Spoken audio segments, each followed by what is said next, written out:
안녕하세요, 테드쟁이 AI입니다. 자, 이번 영상은 전사능용 키더 기능사 동료 전달장치 다시 1번. 저희가 지금 오토캐드로 3D 작업을 하고 있죠. 아마 이제 이 영상이 마지막이 될 것 같긴 합니다. 요 영상에 이제 저희가 저번 영상에서 이제 품번기호 붙여주고 그 다음에 각 부품별 질량을 산출해서 비고란에 다 적어줬어요. 도면 양식 다 완성이 됐고 남은 거는 이제 얘를 출력해주는 일, 그렇죠? 그리고 이 파일 자체를 제출하는 일, 이제 그게 필요한데 이제 그 부분에 대해서 얘기를 하려고 합니다. 자, 일단은 이제 제출 쪽이 조금 문제가 되는데 오토캐드로 이제 작업을 했다라고 하면은 이제 출력을 하기 위해서 PDF 파일을 꼭 만들어야 되느냐. 왜냐면 2D 때도 얘기했지만 2D도 꼭 PDF 안 만들고 오토캐드에서 바로 출력이 가능하다라고 얘기했잖아요. 근데 얘도 오토캐드에서 작업한 거다 보니까 굳이 PDF를 안 만들어도 이 상태에서 출력이 가능해요. 그러면은 그럼에도 불구하고 PDF를 꼭 만들어야 되는 거냐. 이 부분이 이제 걸리게 되는 거죠. 이제 조금 전산응용지에도 기능사가 좀 불친절한 것들이 몇 가지 있어요. 좀 애매한 상황을 만든다고 전 얘기를 하거든요. 이제 제출 파일을 뭘 제출해야 되느냐가 명확하지 않아요. 그러니까 요 시험 규정에는 제출 파일에 대해서 이제 어떻게 나와 있냐면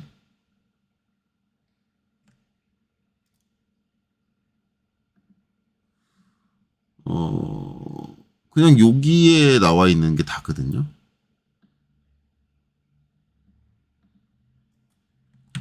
이 제출 파일에 대해서 감독위원이 지정한 곳에 이건 저장 위치죠. 파일을 비번호 폴더를 생성. 그러니까 본인 수험번호 얘기하는 거예요. 비번호는 본인 수험번호 폴더를 생성을 해요.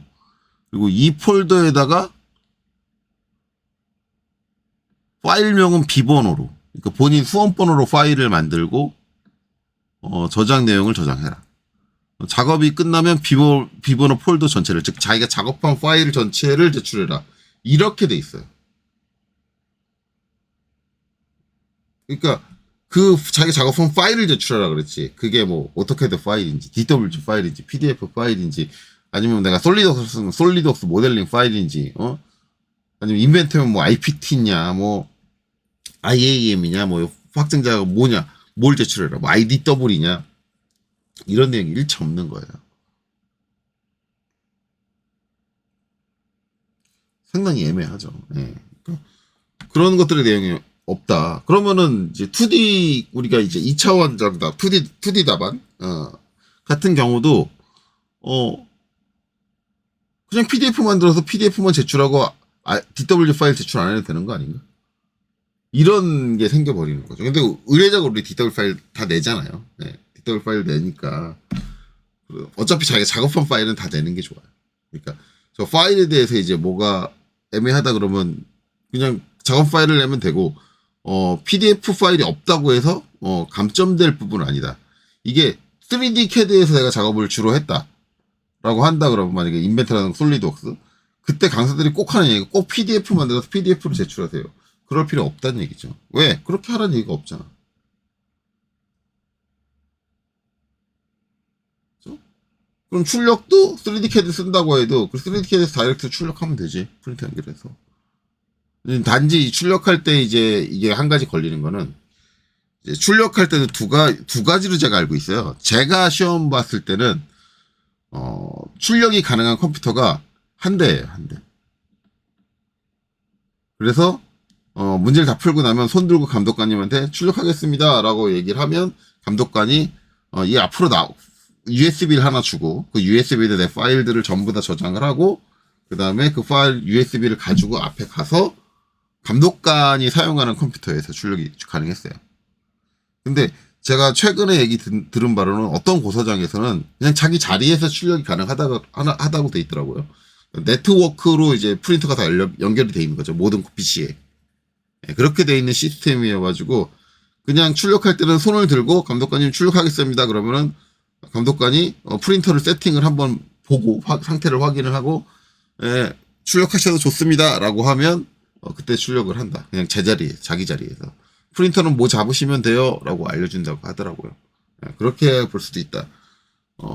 그렇기 때문에 여기에 따라서 문제가 생기는 게 만약에 저처럼 이제 감독관 자리에 가서 출력을 해야 된다. 한 대밖에 출력이 안 된다 그러면 여기에 내가 출력할 수 있는 소프트웨어가 깔려 있느냐도 중요해요. 근데 거의 대부분 오토캐드는 깔려 있어요. 근데 만약에 내가 솔리드웍스 작업했다. 그럼 솔리드웍스가 거기 깔려 있지 않으면 출력이 불가능하죠. 그때는 무조건 PDF 만들어서 가야죠. 이런 일이 발생을 할 수 있다. 그러니까 이런 여차저차한 상황들을 고려하기 싫다면 그냥 PDF로 만드는 게 깔끔하다. 그리고 PDF 파일을 출력하는 게 깔끔하다. 라고 거의 대부분의 강사님들이 생각을 하는 것 같아요. 근데 이런 것들은 여러분들이 개인적으로 시험 상황에 맞춰서 본인이 이제 유기적으로 자연스럽게 이제 선택할 수 있을 정도의 컴퓨터에 대한, 이거는 솔직히 보면 캐드 프로 소프트웨어에 대한 지식이 아니에요. 컴퓨터 활용에 대한 지식들은 갖추고 있는 게 좋습니다. 어쨌든 뭐 그거는 이제 여러분들이 선택하면 되고, 기본적으로 거의 대부분 3D 답안은 PDF를 만들어 가지고 출력하는 게 좋다라고 거의 대부분 강사님들이 그렇게 밀고 있는 것 같아요.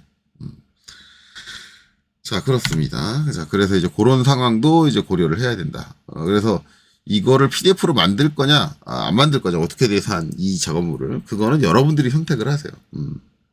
저는 개인적으로 안 만들고 그냥 이 상태로 출력을 할 것 같기는 해요. 제가 이렇게 시험을 봤다면. 근데 저는 솔리드웍스를 이용해서 시험을 봤어요. 솔리드웍스 이용해서 시험 볼 때는 그냥 PDF 파일을 만들었어요.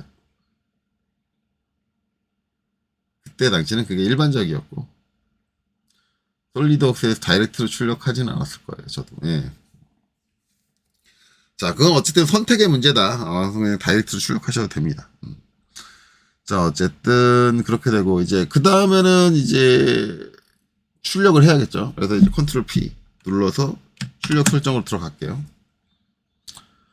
자, 일단은 이제 프린터부터 먼저 지정을 해야겠죠. 이제 만약에 이제 자기 자리에서 출력이 가능한 고사장 같은 경우는 감독관이 프린터 뭐 고르세요? 그러면 여기서 딱 누르면은 요 리스트 안에 그 프린터가 나올, 감독관이 얘기해준 프린터가 있어야 돼요.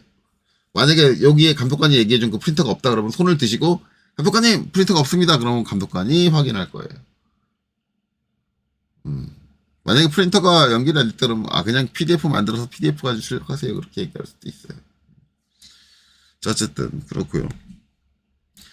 자, 다이렉트로 출력하는 거는 뭐 PDF로 내보내는 거랑 크게 차이는 없으니까 저는 지금은 PDF 내보내는 걸로 할 겁니다. 네, 차이는 없어요. 단지 결과물이 PDF 파일로 생기느냐 아니면 여기서 프린터를 내가 선택을 하느냐, 그 차이 뿐이지 나머지 방식은 다 동일합니다. 그래서 저는 여기서 프린터로 DW2 PDF를 선택을 할 겁니다. 이렇게 선택을 할 거고, 자, 이때 출력. 만약에 내가 PDF 파일을 이제 만들지 않고 다이렉트로 출력을 한다라고 했을 때는 용지는 무조건 뭐가 돼야 돼요? 다이렉트 출력할 때는 A3. 자, A3 선택하실 때는 ISO 전체 페이지라고 써 있는 것 중에서 선택을 하시는 게 좋습니다. 전체 페이지가 아닌 것은 일부 영역을 프린트 하지 못하는 영역으로 잡아요. 즉, 용지의 전체 영역을 다 쓰지 못한다는 얘기예요. 지금 ISO 전체 페이지라는 건 용지의 전체 영역을 다 잡겠다라는 거거든요. 그래서 우리는 저걸 전체 용지를 다 고려해서 도면 양식을 만든 거니까 일단 전체 페이지 중에 골라야 되고, 이 전체 페이지 중에 이제 뭐 얼마를 쓸 거냐. 우리는 이제 다이렉트로 출력한다라고 하면 A3를 선택을 해야죠. 왜냐면 우리는 A2로 작성을 했지만 출력은 뭐 A3에 출력을 하는 거니까. 그래서 A3로 선택을 하고, A3도 두 가지가 있죠. 297로 시작하는 것과 4205로 시작하는 게 있는데, 일반적으로 이제 저기서 용지를 선택을 할 때 우리 출력하는 거는 이제 가로로 긴 형태, 세로로 긴 형태가 아니라 그렇게 돼 있죠. 그럴 때는 420 큰 치수가 앞으로 나오게 돼 있는 걸 선택하는 게 우선입니다. 자, 이렇게 선택을 해주게 되겠죠. 이건 이제 직접 출력을 할 때예요. 근데 문제는 난 지금 직접 출력이 아니라 뭐예요? PDF를 만들고 있어요. 그러면은 요거는 여러분들 인터넷에서 다양한 강사님들의 강의를 한번 보시면 두 가지 방법으로 나눠집니다. 자, 여기서 이제 결국 PDF 만들 때 여기서 용지를 선택한다는 건 PDF로 만들 때 A3로 만들겠다라는 건데, PDF는 아직 출력 단계가 아니잖아요. 그럼 PDF 만들 때 A2로 만들 수도 있어요. 그래서 여러분들이 이제 인터넷에 보면은 PDF 만들 때 A3 PDF를 만드시는 분이 있고 A2 PDF를 만드시는 분 두 가지가 있습니다. 그래서 A3 PDF 만드시는 분은 나중에 출력할 때 어떻게 해요? 그냥 실제 사이즈. 이게 PDF에서 출력할 때는 1대1 뭐 1대 몇 그런 게 아니라 실제 사이즈라고 나올 거예요. 실제 사이즈. 실제 사이즈로, 실제 크기, 사이즈 또는 크기로, 로 출력을 하면 돼요. 만약에 이제 내가 A2로 이제 PDF를 만들었다. A2 PDF를 만들었다. 그러면 어떻게 해야 돼요? 그러면 맞춰서. 용지에 맞춤. 요거랑 아마 비슷한 말이 써 있지 않을까? 용지에 맞춰서. 아니면 용지에 맞춤 아니면 뭐 화면에 꽉 차게. 용지에 꽉 차게 뭐 그런 말이 써져 있을 거예요. 기억이 잘 안 나는데. 그건 좀 이따 PDF 여러 가지 한번 봅시다. 용지에 맞춰가지고 출력을 해준다. 이렇게 해줄 수도 있어요. 그러니까 이거는 여러분들이 선택해서 하시면 된다. 이 두 가지 중에 뭐가 맞냐라고 하는데 뭐가 맞다고 볼 수가 없어요. 이제 이런 애매한 상황들 자꾸 제가 얘기를 하지만 큐넷에서 뭐가 좀 잘못하고 있는 것 같아요. 되게 이제 애매한 상황을 만들어버린 거잖아요. 왜? 굳이 A2로 그리라고 하고 출력은 A2용 프린터를 갖춘 고사장을 못 구하니까 A3로 하라 그러고 이거는 결국 뭐예요? 큐넷에서 자기네들 편하게 하겠다는 거예요. 어떤 투자도 안 하고 시설 투자나 설비 투자나 그런 걸 안 하고 그냥 대충 아무 데서나 빌린 고사장에서 편하게 과정을 운영을 하겠다. 이 자격증을 운영을 하겠다라는 의지예요. 제가 봤을 땐 그런 걸로 안 보이거든요. 그러니까 본인들이 뭐 이것저것 신경 써가지고 출력을 뭐 A2 사이즈 고사장을 고를 때 A2 출력이 가능한 고사장만 선택해서 고를 수도 없고 막 그러니까 이렇게 했는데 아니 뭐 그런 상황들은 다 이해해요. 그랬으면 이걸 이러지 말지. A2로 그리라고 하지 말지. A3로 그리라 그러면 되잖아. 대신에 뭐 해주면 돼요? A3에 저게 다 안 들어가죠. 당연히 다 안 들어가요. 다 안 들어가는데 그럼 뭐 하면 돼요? 대신 출력 양을 늘리면 되잖아. 근데 이것도 싫은 거야. 왜? 종이 장수가 늘어나니까. 자네들 그것도 싫은 거야. 그러니까 너무 이기적으로 운영을 하고 있는 거야. 큐넷에서는 시험을. 자기네들 편하게 하는 건 알겠는데, 편하면 업무가 편해지니까 알겠는데, 그것까지는 다 좋은데, 그래도 최소한 맞춰줘야 될 건 맞춰야 될 거 아니야. A2 출력이 불가능한 고사장을 확보를 못할 것 같으면, 애당초 도면을 A3로 그리게 해야지. 출력 한 장 더 하는 게 대수야? 그 한 장 늘어나는 게 그렇게 관리하기 싫어? 그러면 큐넷은 자격증 제대로 운영하지 마. 그게 맞는 거잖아. 왜 이런 애매한 상황들을 만들어 놓는 거야, 도대체. 말도 안 되게, 치수 문자 사이즈는 3.5로 설정을 하세요. 왜? A2로 출력해가지고 A2로 도면을 만들어가지고 A3로 출력해야 되니까, 일반적인 케이스 규격, 표준 규격보다 오차가 커야지. 왜 이런 애매한 상황들을 만들어가지고 학생들을 혼란에 빠지게 하냐고.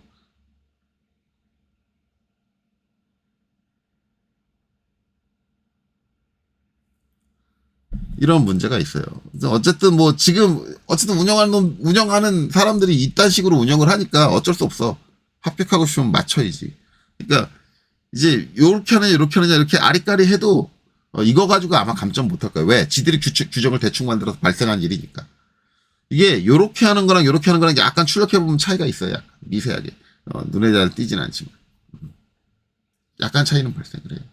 네. 그 차이는 저기서 알아서 감안할 테니까 편하실 대로 해라. 그래서 저는 일반적으로 그냥 여기서 PDF 만들 때 A3 PDF를 만들고요. PDF 출력할 때는 신경 안 쓰고 그냥 1대1로 출력합니다. 그래서 지금 여기서 저는 똑같이 할 거예요. 그래서 저는 A3, A2로 안 맞출게요. A2로 안 맞추고 A3로 넣고 그 다음에 플롯 영역인데 이게 이제 배치로 돼 있어요. 배치로 돼 있는데 배치로 돼 있으면 뭘 조정을 못 하냐면 용지에 맞춤을 못 해줘요. 무조건 1대1 출력이야. 그러면 지금 제가 용지를 A3를 선택을 했잖아요. 저는 A3 PDF를 만든다고. 근데 이 상태에서 요거 용지에 맞춤을 못 해주면 뭐 어떻게 되냐면 미리 보기 한번 해볼게요. 잘리죠. 왜? 종이는 A3고 내가 잡은 출력 영역은 A2야. 배치라고 하는 거는 내가 배치해서 정해준 리미트 영역을 다 잡는 거예요. 그러니까 그걸 A2로 잡았으니까. 그래서 저걸 못 맞춰준다. 그렇기 때문에 이제 이 상황에서는 무조건 얘가 뭐가 돼야 되냐면 범위로 바뀌어야 돼요. 범위로 바뀌면 사이즈가 좀 A2랑 달라지는 거 아닌가요? 근데 제가 요 십자선, 요 센터 포인트까지 다 포함을 하면 딱 저 범위에 있는 영역이 딱 A2 사이즈가 나와요. 그 바깥으로 쓸데없는 걸 그리지 않았기 때문에 딱 그 사이즈가 나오기 때문에 범위로 놓고 여기서 이제 용지에 맞춤을 체크를 해주면 화면에 꽉 차게, 용지에 꽉 차게 이렇게 출력 결과가 나오는 거죠. 만약에 이제 A2로 A2 PDF를 만들겠다. A2 PDF 만들고 싶으신 분들은 제가 A2로도 해볼게요. A2 594. A2 594를 선택을 해주시면 되고, 594로 시작하는 거. 이때는 이거 배치인 상태로 그냥 두시면 돼요. 왜냐면 내가 그린 거하고, 리미치로 설정한 범위하고, 지금 용지하고 사이즈가 딱 맞기 때문에, 얘가 딱 1대1이면 되니까 미리 보기. 딱 맞게 나와. 그래서 어찌 보면은 그냥 이 오토캐드에서 저렇게 작업을 했을 때는 A2 PDF를 만드는 게 더 편할 수도 있어요. A2 PDF를 만드는 게 더 편할 수도 있다. 자, 그래서 저는 A3를 만들었으니까 바꾸게 다시 A3. 자, A3 전체 페이지 A3 420으로 시작하는 거. 자, 그 다음에 이거는 당연히 아까 얘기했듯이 범위로 가야 되고, 그 다음에 플롯의 중심은 체크해 주시는 게 좋아요. 플롯의 중심. 내가 잡은 출력 영역의 중앙과 용지의 중앙을 딱 맞춰주겠다. 그 다음에 용지의 맞춤을 체크를 해줘야겠죠. 이렇게 화면에 꽉 차게. 자, 그래서 최종적으로 이제 미리 보기를 해보면 이제 이렇게 나온다. 이렇게 나오고, 그 다음에 선 굵기는 당연히 제가 2D 했을 때랑 똑같이 맞춰주면 됩니다. 그래서 그때 이제 저희가 만든 게 A라는 CTB를 새로 만들었었죠. 새로 만들기 해가지고 A라는 CTB를 만들었고, 이 CTB에 대한 설정, 이 뒤에 있는 버튼 눌러보면 이렇게 돼 있죠. 그래서 똑같은 그거는 제가 2D 쪽 출력할 때 거기를 가서 보세요. 제가 요 선 굵기 지금 색상 1번 빨간색이죠. 빨간색은 선 가중치를 0.25로 했고, 색상은 무조건 검은색으로 출력되게 했었어요. 그렇죠? 색상 2번 노란색, 이거 수문선에 사용했던 거죠. 선 가중치는 0.35를 썼고, 색상은 검은색으로 출력되게. 그 다음에 초록색이 외형선이죠. 외형선 썼던 거. 자, 이거 선 가중치는 0.5로, 색상은 검은색. 그리고 파란색, 색상 5번. 이거를, 파란색이 아니었나? 파란색은 설정을 안 했나, 제가? 네. 외곽이 하늘색이네요, 하늘색. 네. 하늘색이 선가중치 0.7. 그렇죠? 네. 그리고 색 출력되는 거는 검은색으로 나오고, 이렇게 세팅을 했었다. 거의 이제 그때랑 똑같이 세팅을 하시면 됩니다.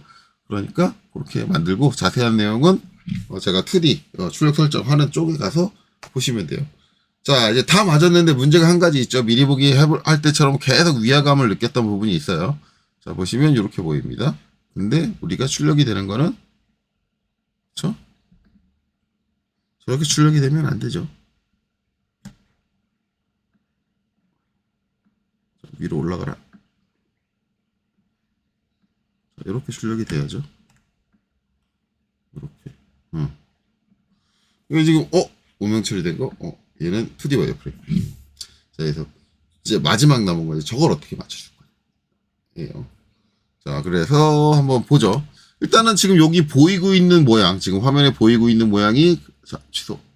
그대로 나온다. 그냥 취소해버렸는데, 취소했으면 지금 여지껏 설정한 거 다 날라갔습니다. 그건 아까 나중에 이제 요거 잡고 나서 다시 다 한번 세팅을 할게요. 자, 이렇게 보면 이제 지금 여기 있는 모양이 그대로 출력이 되고 있다라는 걸 우리가 확인을 했어요. 그러면 이제 결국 여기 보이고 있는 모양이 바뀌어야 된다. 근데 컨트롤 P 누르고 다시 한번 들어가 볼게요. 자, 들어가 보면은 여기 보면은 어떤 내용이 있냐면 요거예요. 음영 처리된 뷰포트 옵션이라는 게 있고, 그 중에 음영 플롯이 표시되는 대로라고 되어 있습니다. 이게 표시되는 대로, 지금 뭔 얘기냐면 지금 화면에 보이고 있는 대로 출력됩니다라는 거예요. 이제 요걸 바꿔주면 되는데, 지금 보시면 아시겠지만, 이 검은색이 아니라 회색으로 좀 흐리게 표현되어 있죠? 얘 못 바꾼다는 얘기거든요. 못 바꿔. 이거 왜 못 바꾸지? 좀 내가 프린터를 한번 바꿔볼게요. 자, DW2PDF. 그래도 얘는 여전히 못 바꿔요. 팩스로 바꿔볼까요? 팩스. 못 바꾸고. 프린터에 따라 뭐가 달라지는 건가? 그래서 마이크로소프트. 네, 그래도 못 바꾸고. 원드라이브. 그래도 못 바꾸고. 이게 바꿀 수 있는 부분이 있거든요. 부분이 있는데, 그게 이제 어떤 조건에서 나오는지 모르겠어요.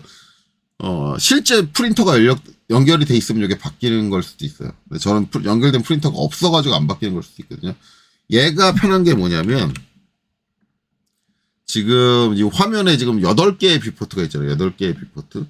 이 8개의 뷰포트를 여기 지금 화면에 있는 상황이 내가 원하는 상황이 아니어도 이걸로 한 방에 바꿔줄 수 있어요. 그래서 얘가 좀 되면은 되게 편한데, 일단은 지금 제가 개별 프린터가 연결이 안 된 상태에서 지금 이 상태에서는 DW2PDF 뭘 선택을 해도 얘가 바뀔 수 있는 상황이 안 돼요. 그래서 지금 안타깝지만 저 기능을 못 써요. 혹시라도 내 컴퓨터에 이제 프린터가 직접적으로 다이렉트로 연결되신 분들은 한번 테스트 해보세요. 만약에 요게 바뀐다라고 하면 저걸로 한 방에 끝낼 수 있습니다. 여기서 클릭돼가지고 바뀔 수 있다라고 하면.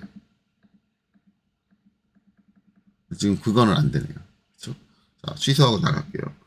그래서 그게 안 되기 때문에 결국은 이제 개별적으로 바꿔줘야 되는데, 이것도 세팅하는 방식이 되게 다양해요. 다양한데, 이것저것 하면 여러분들 되게 복잡할 거예요. 그래서 여러분들이 하기 가장 좋은 방법은 그냥 요 뷰포트를 제가 더블 클릭했으라고 해요. 더블 클릭해서 모델 스페이스로 들어왔죠.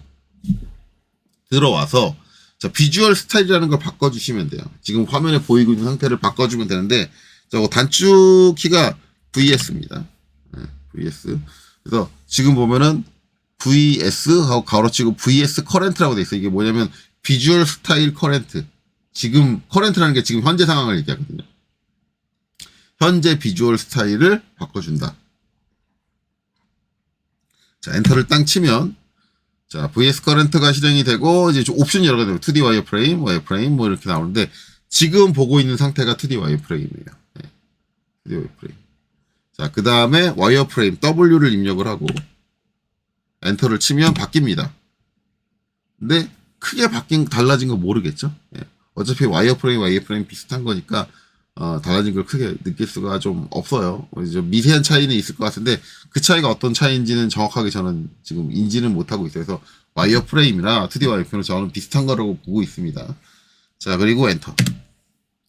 자, 그 다음에 숨김 H예요. H 해주면 와이어프레임이에요.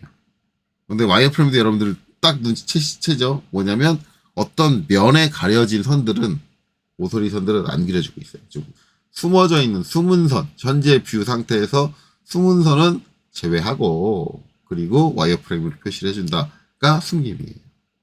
그렇죠? 자, 다시 엔터 치고 그 다음에 실제 R입니다. 자, R은 저거는 리얼리스틱이라고 해서 이제 저기다 제가 이제 도면층에 이제 회색, 옅은 회색을 줬죠. 그 색상을 입힌 실제 물체, 사물.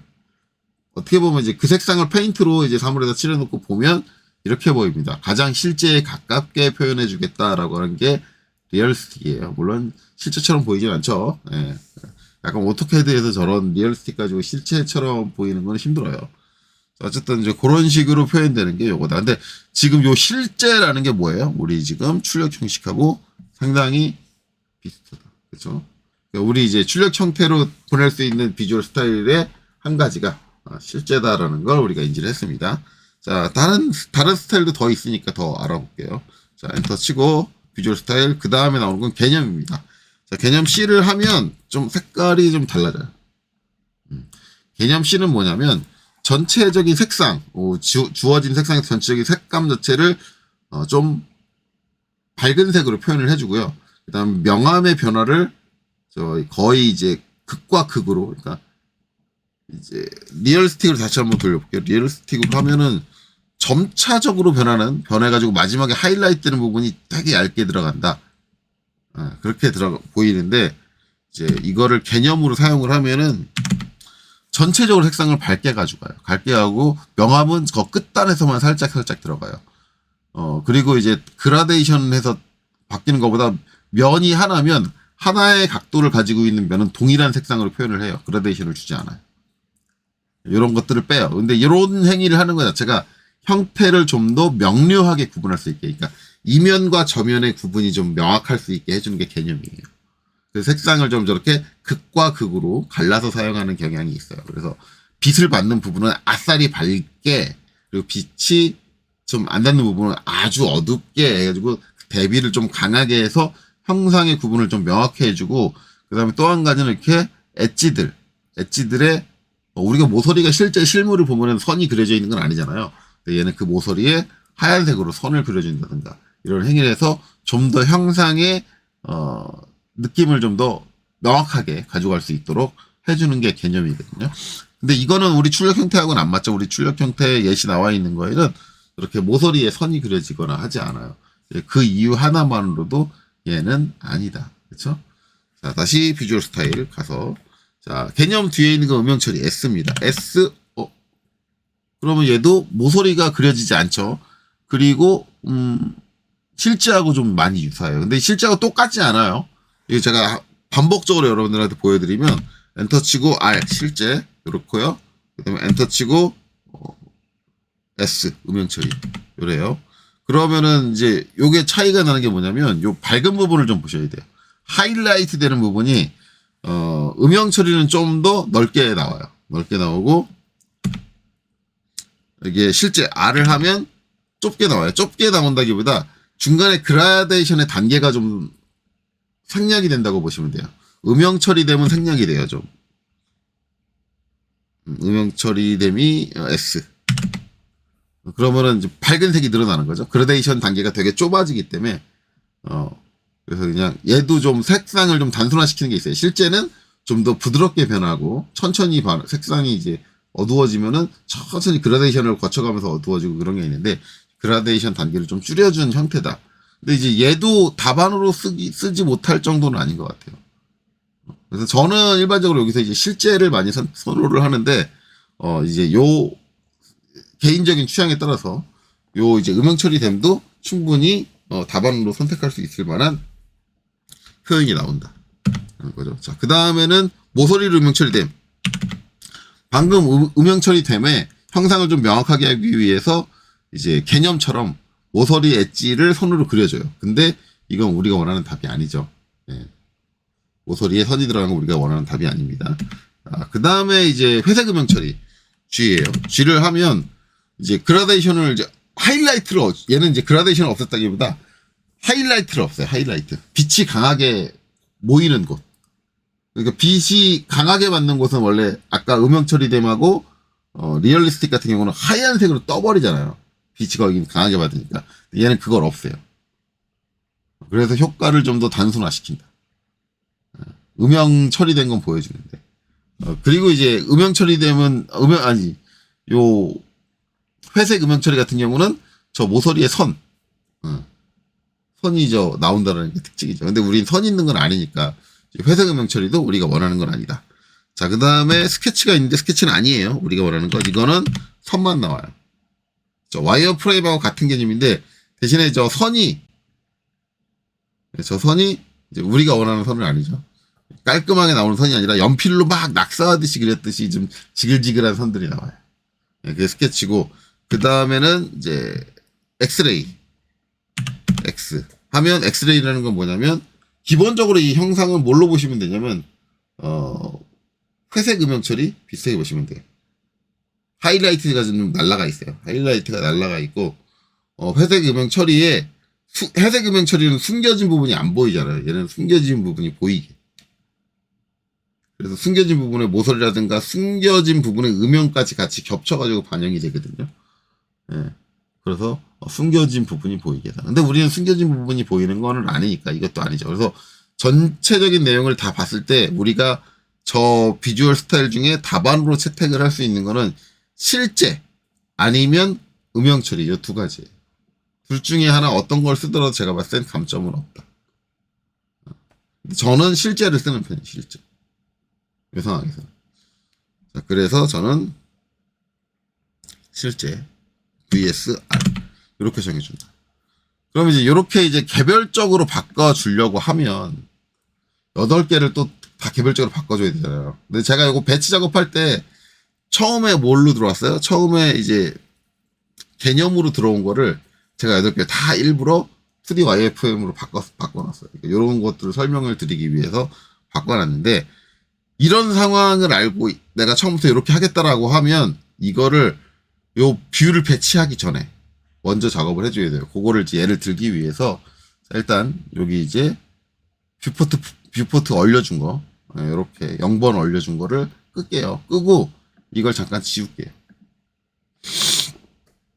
8개를 저렇게 일일이 바꾸려면 힘들잖아요. 그래서 만약에 내가 저 방식을 써서 쓰겠다라고 하시는 분들은 어떻게 하셔야 되냐면, 일단 모형 단계에서 VS를 하시고요. 그 다음에 여기서 실제 쓸 거니까 R 이걸 먼저 해주는 거예요.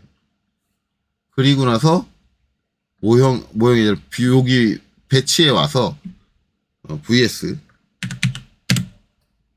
M뷰죠, M뷰. 뷰포트를 만드는 거예요. MV. 자, 그 다음에 4개 만들게요. 4개. 4. 그리고 일단 여기 대충 절반 가를게요. 대충 절반을 갈아서 이렇게 놓을게요. 지금 아무것도 안 들어왔죠. 왜 아무것도 안 들어왔냐면, 제가 저 모델링한 뷰포트들은 뭐예요? 모델링한 도면층들은 새 뷰포트 프리즈, 새로 만들어진 뷰포트에서는 기본적으로 얼려진 상태, 동결 상태로 들어오게 해놨어요. 자, 이렇게 해놓고 여기 더블 클릭해서 여기서 1번이 보이게 하겠다. 그래서 1번 뷰포트 프리즈를 꺼줘요. 꺼주면 어떻게 들어와요? 처음부터 리얼리스틱으로 들어오죠. 실제로 들어와요. 실제로. 이렇게 하면은 내가 여기서 8개의 화면, 제가 8개를 다 배치했다고 하면 8개의 화면을 일일이 바꿔주는 번거로움이 사라집니다. 그래서 난 저 방식을 쓸 거야 라고 하신 분들은 그냥 처음에 할 때부터 이렇게 작업을 해주세요. 저는 이제 그렇게 안 했죠. 왜 그걸 안 했냐? 저는 이제 시험 볼 때 하는 게 아니니까, 수험생들을 가르쳐 주는 거니까 이 개념을 설명을 해야 되잖아요. 그러면 처음부터 원하는 결과가 나오면 학생들이 이제 바꿀 필요를 못 느끼는 거지. 저 개념을 이해할 필요를 못 느끼는 거지. 그래서 저는 수업을 할 때는 항상 기본적으로, 자, 원래대로 돌릴 겁니다. 이렇게 와이어 프레임으로 놓고 수업을 해요. 물론 저도 이제 실제 작업을 할 때는 다른 방식으로 하겠죠. 다른 방식으로. 만약에 이제 저 리얼리스틱으로 그냥 놓는 게 더 편하다라고 하면 처음에 그냥 리얼리스틱으로 놓고 다 저렇게 MV를 갖고 왔을 거예요. 그렇죠? 이제 그런 특징이 있고, 그 다음에 제가 여기서 또 와이어 프레임으로 놓고 이걸 수업을 하는 이유가 한 가지가 더 있어요. 자, 방금 전처럼 저렇게 화면 자체를 바꿔서 출력을 하는 거. 이 뷰포트 자체에서 지금 내 모니터에서 보고 있는 상태가 딱 내가 출력하는 형태로 나오게 해서 하는 방법이 있고, 경우에 따라서는 이런 경우가 있어요. 내가 지금 요 화면에서 볼 때는 와이어 프레임으로 나왔으면 좋겠어. 단지 출력할 때만 이렇게 음영 처리된 걸로 나왔으면 좋겠어. 리얼리티로 나왔으면 좋겠어. 실제 R로 나왔으면 좋겠어. 그런 경우도 있어요. 실무에서. 그런 경우에는 그러면은 이걸 출력하기 위해서 다 8개를 다 일일이 리얼리스틱으로 바꿨다가 출력이 끝나가면 다시 다 와가지고 8개를 2D 와이어프레임으로 바꿔야 되느냐? 그건 아니에요. 그렇게 되면 너무 불편하잖아요. 그래서 그거에 대한 방법이 있어요. 근데 그거에 대해서 가장 좋은 방법이 제가 뭐였냐면, 아까도 얘기를 했지만 이게 되는 거예요. 원래 이게 돼야 돼요. 여기는 이렇게 보이는데 내가 여기서 얘만 딱 뭘로 바꿔주느냐? 실제로 바꿔주면 화면에 2D 요 컴퓨터 화면에서는 이렇게 보이지만 출력은 실제로 출력이 돼요. 그래서 이게 돼야 되는데 제가 지금 이거를 어떤 걸 설정을 해도 다 안 돼요. 제가 지금 그래서 마지막으로 예상하는 거는 실제 프린터가 연결돼 있으면 되지 않을까. 뭐 그렇게 예상하는데 그것도 안 될 수도 있어요. 그래서 이제 저 버튼이 지금 동작을 안 해가지고 저 버튼이 동작을 안 하는 원인을 아시는 분들은 저한테 좀 얘기를 해주세요. 왜 저 버튼이 동작을 안 하지? 저도 지금 그게 그걸 모르겠어가지고. 옛날에 제가 실무할 때는 저게 동작을 했던 걸로 기억을 하거든요. 자, 어쨌든 이제 적이 안 되니까 그럼 적이 안 되면 이제 어떻게 처리해 주느냐? 적이 안 되면 이제 일단 뷰포트를 좀 보이게 해줄게요. 다시 0번 프리즈 해준 거 꺼주고 뷰포트를 하나만 선택해. 하나만 딱 선택을 하면은 지금 이제 여기 신속 그 속성이 나오긴 하는데 여기 보면은 뭐가 있냐면 선택하니까 요게 나오는데 음영 플롯에 표시되는 대로라고 있죠. 요게 있는데 저는 요 신속 프로포타이즈 신속 속성은 별로 안 좋아해요. 그래서 저 같은 경우는 이 작업할 때 컨트롤 1 눌러가지고 정확하게 프로포타이즈를 띄우고 나서 이제 얘를 선택을 해요. 그럼 이제 여기 보면 쭉 해서 좀 밑으로 쭉 내려오다 보면 여기에 보면 음영 플롯 표시되는 대로 요게 있어요. 자, 여기를 딱 클릭을 하면 얘를 바꿔줄 수 있어요. 엑스레이도 있고 와이어프레임 스케치 있고 회색이 모듈 용실이 있고 실제 있고 다 있죠. 렌더가 있고 기존 승김이 있고 뭐 이런 식으로 있어요. 그러면은 이 상태에서 얘네들 한꺼번에 바꿔주는 거잖아요. 한꺼번에 바꿔주는 거니까 일단은 절반만 할게요. 4개만 선택을 할게요. 여기는 좀 대조군으로 놔야 되니까 여기서 이렇게 선택을 하고 음영 플롯에서 이게 표시되는 대로가 아니라 이제 실제로 이렇게 선택을 하는 거죠. 자, 실제로 바꿨어요. 실제로 바꿨는데 실제 지금 우리 눈에 보이고 있는 거는 전혀 바뀌지 않았잖아요. 그렇죠? 전혀 바뀌지 않았는데 이 상태에서 제가 다시 뷰포트는 프리즈를 시켜가지고 뷰포트가 아니라 도면층은 프리즈를 시켜가지고 모서리들은 이제 뷰포트의 모서리들은 안 보이게 하고 이 상태에서 다 와이어 프레임을 보게 되자 컨트롤 P 눌러볼게요. 자, 컨트롤 P 누르고 자, 지금 설정은 다시 해줘야겠죠. DW2 PDF로 설정을 할 거고요. 용지는 저는 A3를 출력한다 그랬습니다. 전체 페이지 A3에 420 큰 글자 큰 치수가 먼저 나오는 걸로 선택을 하고 플롯 대상은 얘는 범위로 해줘야겠죠. 그다음에 플롯의 중심으로 해주고 용지에 맞춰서 출력할 겁니다. 그리고 요 프린터는 플롯 설정은 내가 이제 새로 만든 거 시험용을 위해서 요거를 선택을 하고 그 다음에 미리 보기를 한번 해볼게요. 그러면 화면에 나온 거는 제대로 나왔는데 이렇게 됐다. 근데 지금 문제가 한 가지 있네요. 여기가 끊겼어요. 요거 왜 끊겼냐? 이제 제가 얘네들 위치 조정한다고 이렇게 조정을 했는데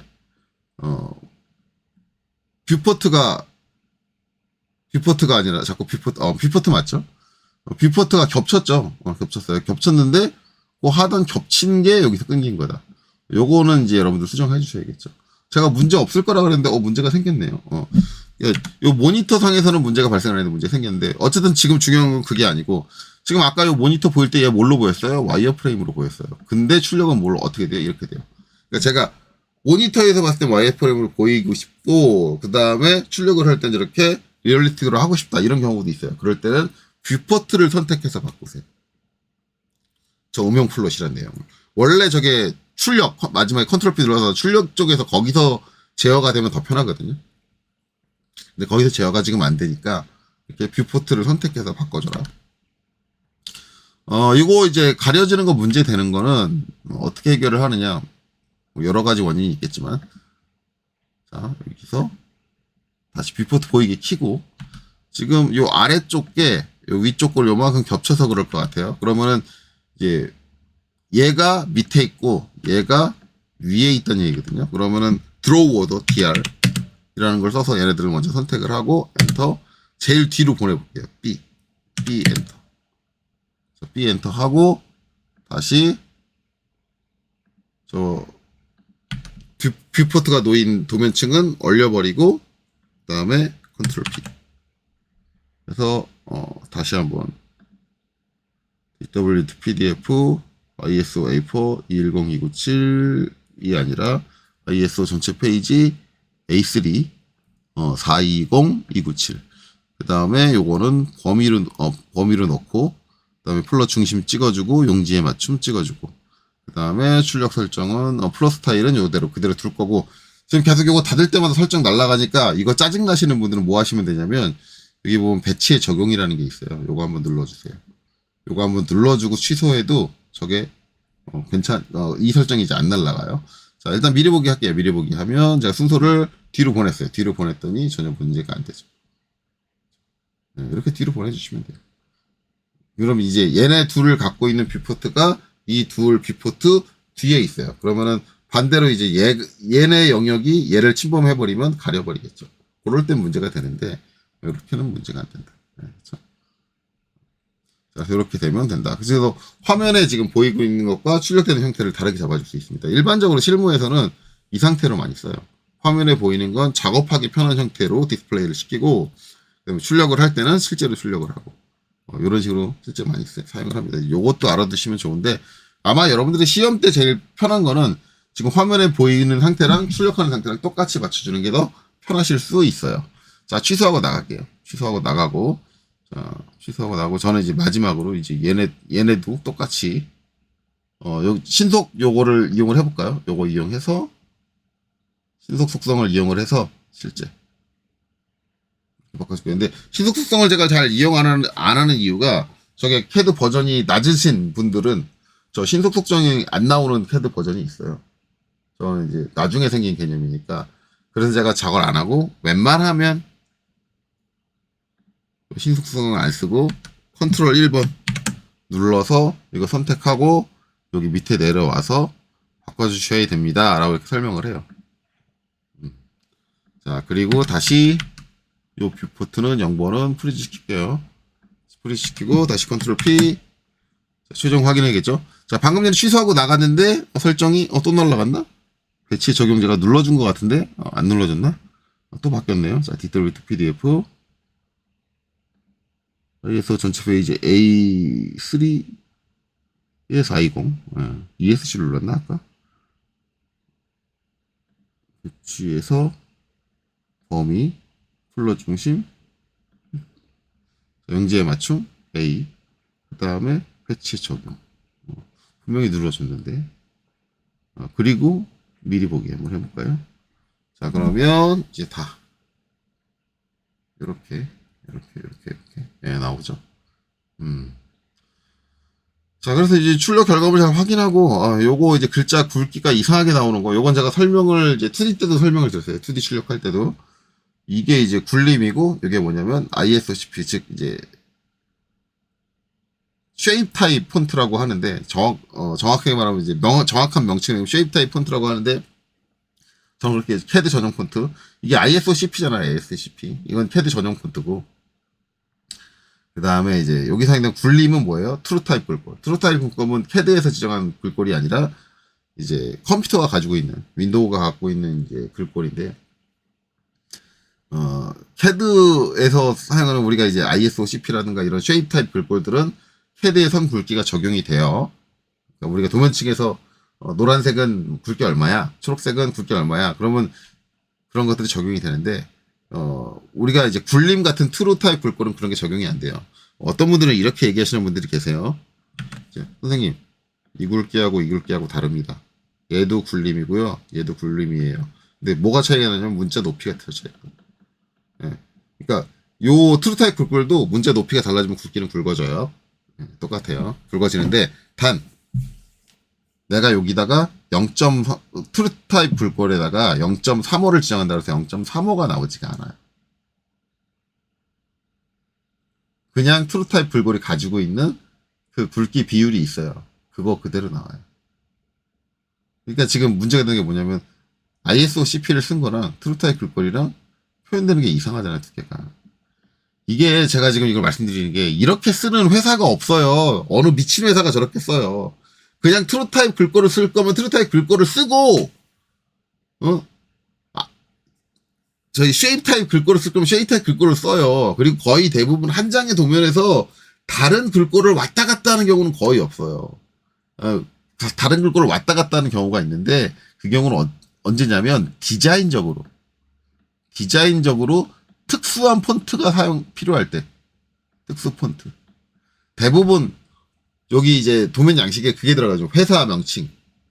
회사 로고하고 회사 명칭 들어가는데, 회사 명칭, 회사 이름은 좀 눈에 딱 띄게 좀 디자인 잘 된 폰트를 쓰고 싶을 때가 있단 말이에요. 글꼴을. 그럴 때. 아니면 어떤 회사 같은 경우는 자기 회사 전용 폰트가 있어요. 자기 회사만을 위해서 개발한 폰트가 있다고. 그걸 트루타입으로 개발을 한다고. 그러면 그 글꼴로 회사 명칭이 나오게.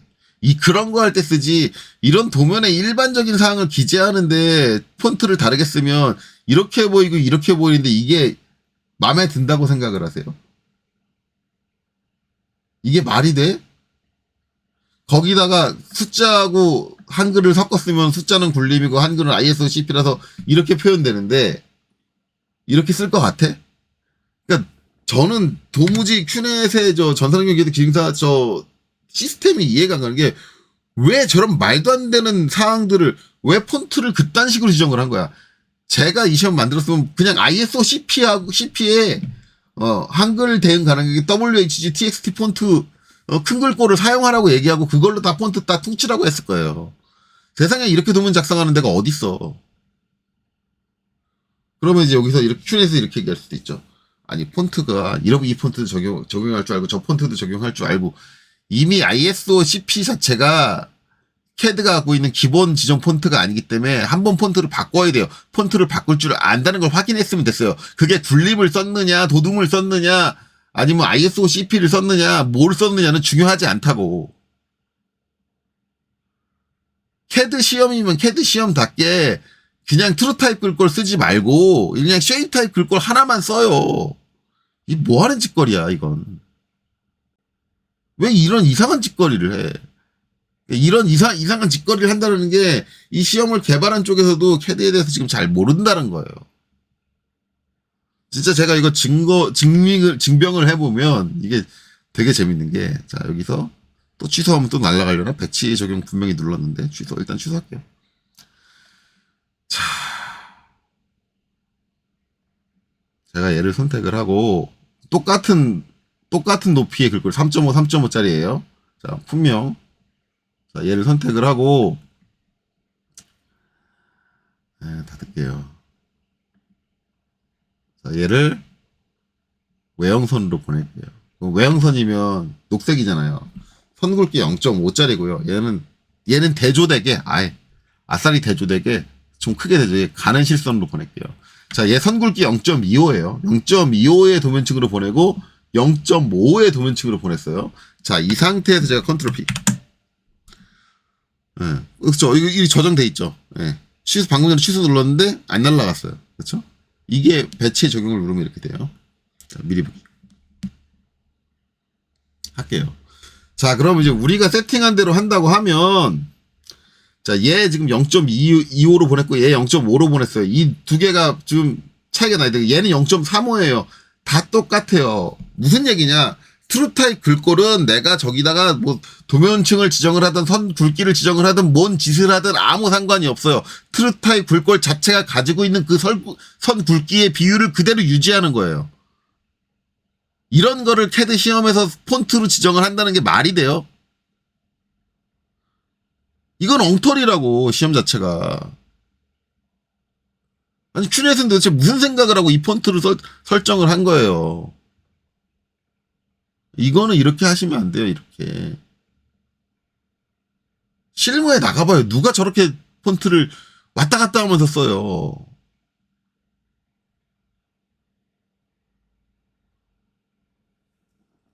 혹시라도, 물론 이제 큐넷에 계신 분이 이 영상을 보면은 되게 열받으실지는 모르겠지만, 그래도 고치셔야 돼요, 이거. 이 폰트에 대한 규정은 고치시는 게 맞아요. 남들한테 다 욕먹어요. 저는 대놓고 지금 앞가기를 하고 있는 거잖아요. 뒷담화가 아니라 앞담화를 하고 있는 거잖아요. 근데 이 규정을 보는 진짜 도면 그릴 줄 아는 제대로 된 사람들은 죄다 욕할 거예요. 어느 병신이 저렇게 하냐고. 이거는 말이 안 되는 규정. 이거는 좀 빨리 고치세요. 바꾸세요. 큐넷에서. 이 규정. 이건 정말 엉터리예요. 취소. 자, 원래대로 돌렸습니다. 그렇기 때문에 굴림으로 돼 있는 글씨들은 여러분들 혹시라도 도면층 실수를 해도 그게 파일을 검사했을 때 걸리면 걸릴지언정 출력 결과물로는 절대 안 걸려요. 왜? 여러분들이 도면층을 잘못 세팅해도 똑같은 굵기로 출력이 될 거기 때문에. 그러니까 엉터리라는 거예요, 이게. 이거 안 돼요.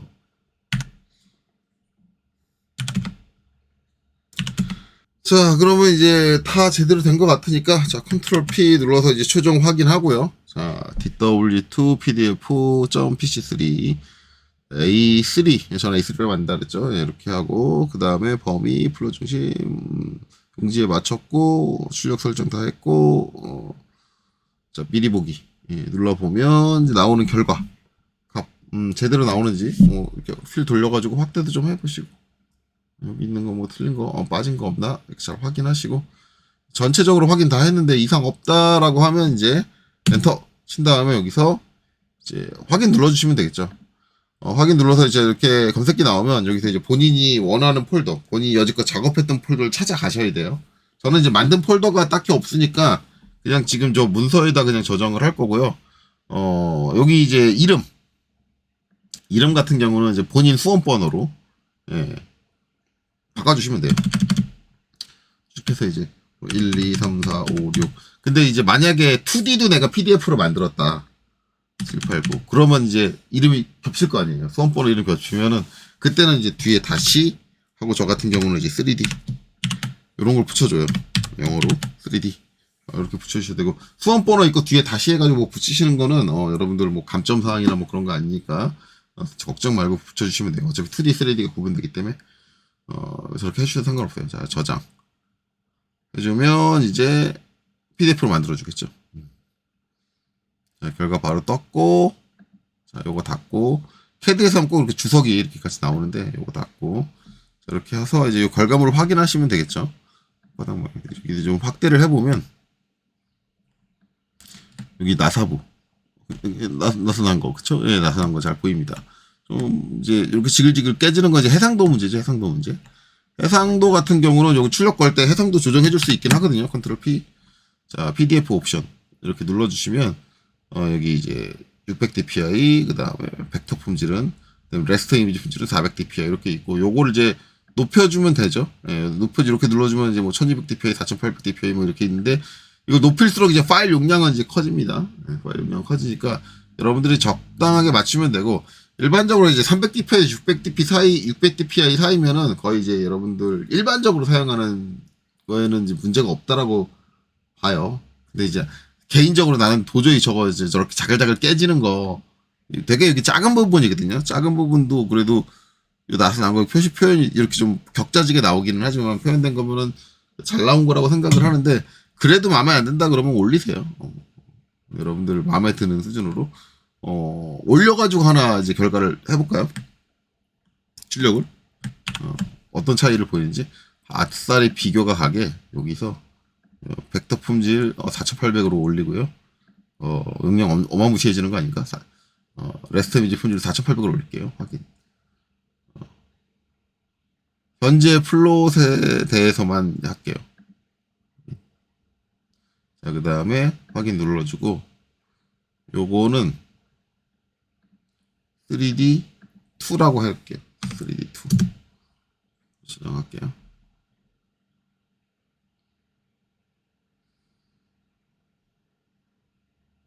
이 시간도 오래 걸리죠. 내보내는데 해상도 너무 높아가지고 저거 시간 오래 걸리는 동안 저희 이거 요거 보고 있을까요? 이렇게 해서 이렇게 돼 있고 지금 거 요거는 여기 나사부들이 저렇게 자글자글하게 돼 있을 거예요. 자글자글. 그리고 모서리 이렇게 이제 확대해 보면 자글자글하게 돼 있고. 근데 뭐 저게 되게 작은 부분이기 때문에 크게 문제되지는 않아요. 그래서 이제 이렇게 결과물들이 다 잘 출력이 됐는지 확인하시면 되겠죠. 확인하고 이제 요거 가지고 PDF로 만들어서 출력을 한다라고 하면 전 이게 A3로 만들었으니까 자, 요 PDF에서 컨트롤 P를 눌러주시면 되고 여기서 실제 프린터를 선택을 해야겠죠. 프린터를 적절한 게 없나? 적절한 게 없으니까 일단 한 컴 PDF로 할게요.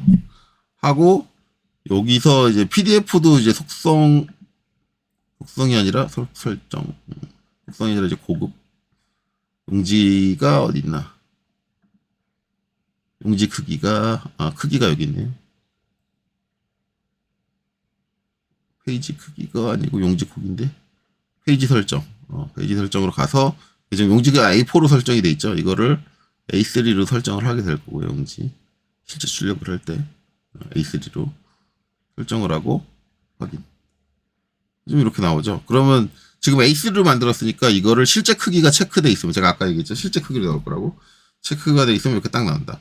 근데 만약에 이제 내가 A2로 PDF를 만들었다. 그러면 저는 이제 A3로 만들었으니까 이걸 A4로 다시 바꿔볼게요. A4. 내가 A2로 PDF를 만들었다. 라고 하면 A4 같은 경우는 이제 여기서 맞추기. 요거 제가 아까 용지의 맞춤이라고 했는데 용지는 얘기는 안 나오네요. 그냥 맞추기를 선택해서 출력하시면 돼요. 만약에 내가 A2 PDF를 만들었다라고 하면 지금은 저희는 그 상태는 아니니까 이제 페이지 설정에서 A3 이 PDF 리더 버전에 따라서 이제 표현되는 게 좀 달라지긴 합니다. 그건 여러분들이 알아서 적응하셔야 돼요. 실제 크기 이렇게 해주시면 되고 그래서 최종적으로 이제 인쇄할 거다 그러면 인쇄 버튼 눌러주시면 되겠죠. 저는 인쇄 안 할 거니까 취소. 이렇게 하고 자 요거 끄고 나니까는 방금 전에 요거 끝난 거 시간이 꽤 걸렸죠. 끝난 게 이제 결과물이 나왔네요. 이게 여기 이제 해상도가 높다 보니까 이미지가 뜨는데도 이렇게 시간이 오래 걸려요. 땅땅땅땅땅땅 해상도 높이면은 PDF는 지금 고정적으로 걷는 문제예요. 아마 이 파일 용량도 어마무시하게 클 거예요. 4800 제가 최대 사이즈로 했으니까. 예, 그렇죠? 그리고 나서 요거 간신히 그리고 나서 도면 양식에 대한 것들이 나오죠. 대신에 이제 이렇게 하면 제가 다시 한번 이제 확대해 보면 확대할 때도 지금 한 번 확대할 때마다 마우스 휠 한번 돌릴 때마다 이렇게 다 리프레시 하는 걸 볼 수가 있어요. 예, 어쩔 수가 없어요, 이건.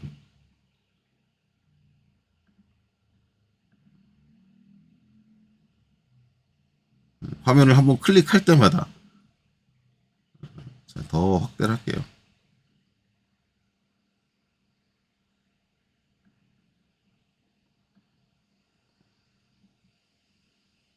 너무 끊겨가지고 조정하기가 좀 힘든데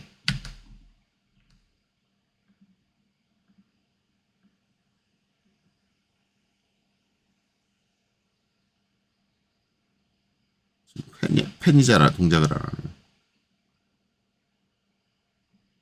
펜이 동작을 안 하고 자꾸 이게 너무 버벅거려가지고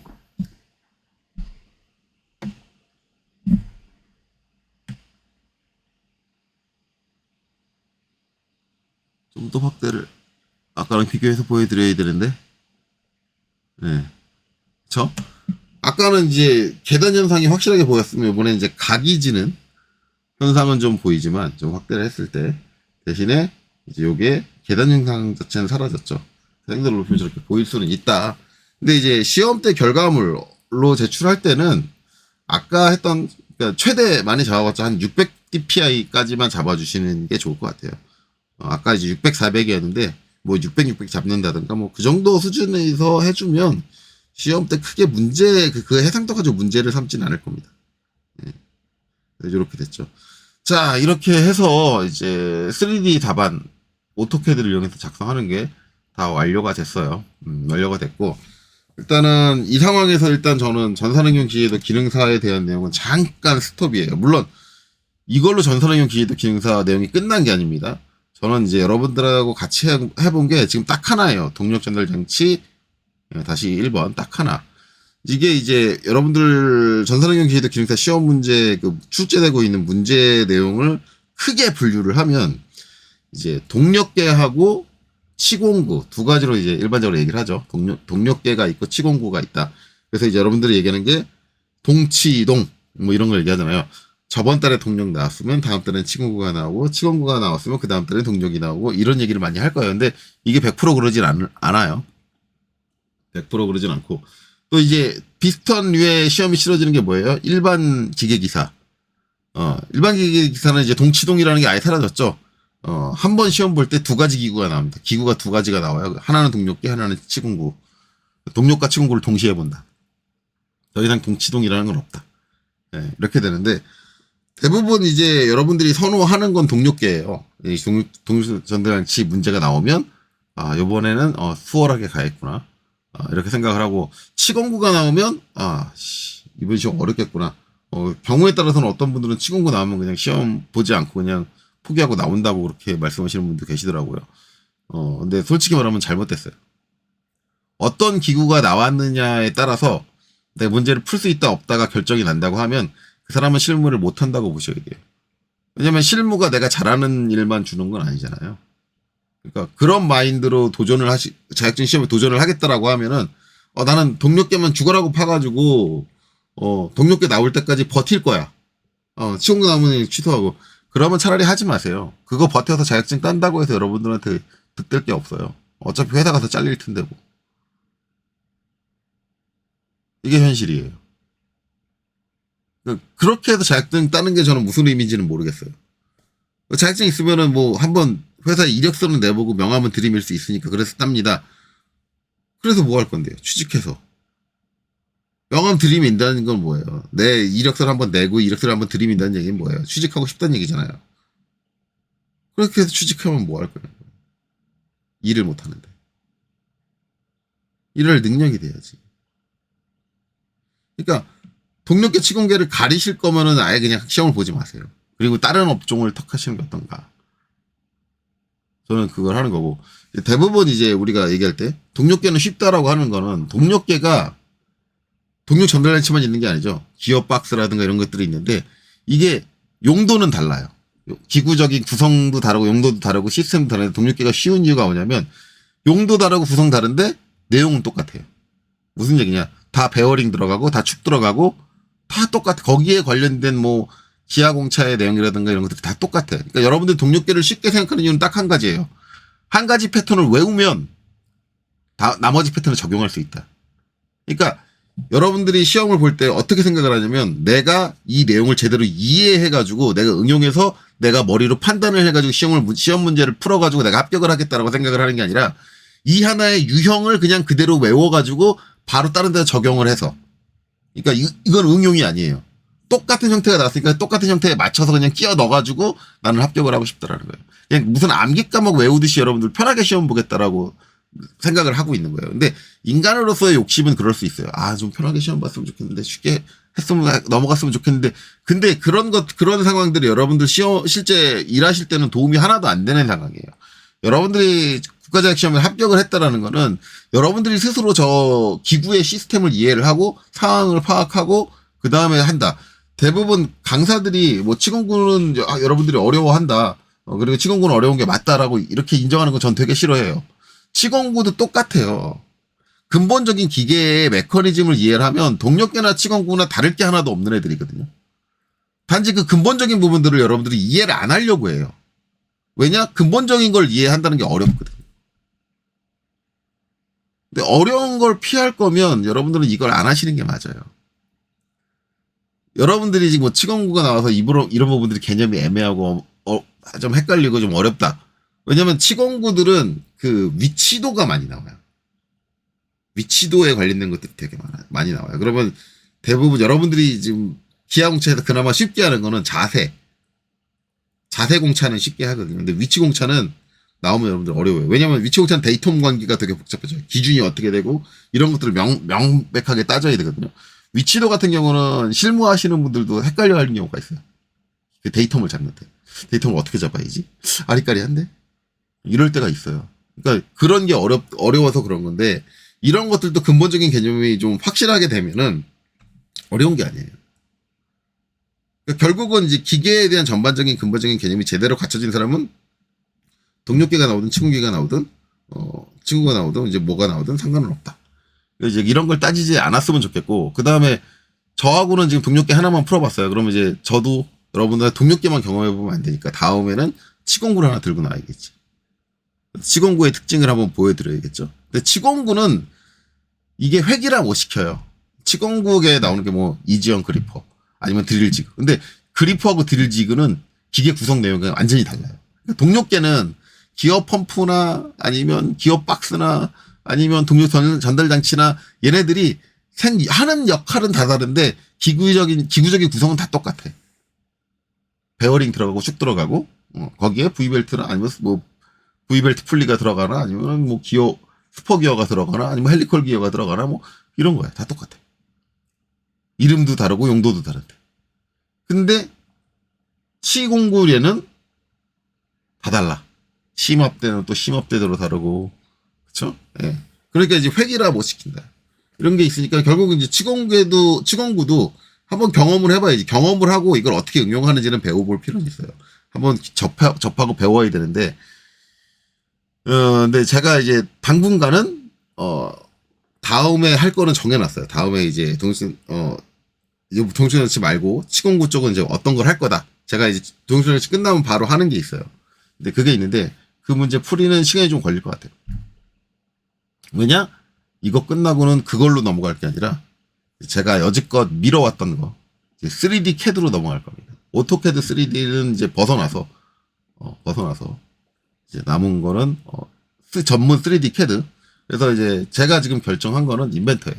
인벤터로 들어갈 겁니다. 그래서 인벤터도 이제 기본 인터페이스부터 기초 명령부터 해가지고 이제 최종적으로는 인벤터를 이용해서 자격 시험에 어떻게 응시를 하는지 거기까지 이제 들어가야겠죠.